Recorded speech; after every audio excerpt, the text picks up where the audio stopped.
Good morning বন্ধু বান্ধৱীসকল, আজি আমাৰ ঘৰত মৰণা দিব। মৰণা মানে গৰু বা ট্ৰেক্টৰৰ দ্বাৰা নহয়, এটা মেচিন আহিছে। মেচিনটোৰ সহায়ত আজি আমাৰ ঘৰৰ ধানখিনি মৰণা দিয়া হ'ব।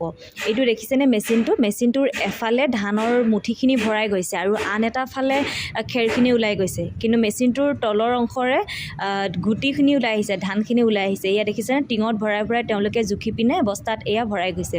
আৰু মেচিনটোৰ লগতে তেওঁলোকৰ মানুহ আহে 6-7জন মান। সুবিধাজনক হয় মেচিনটোৰ দ্বাৰা ধানখিনি মাৰিলে, কিন্তু অসুবিধাও হয় কিছু ঘৰত কৰিলে মানে, কিয়নো বহুত বেছি ধূলি হয় তাতে।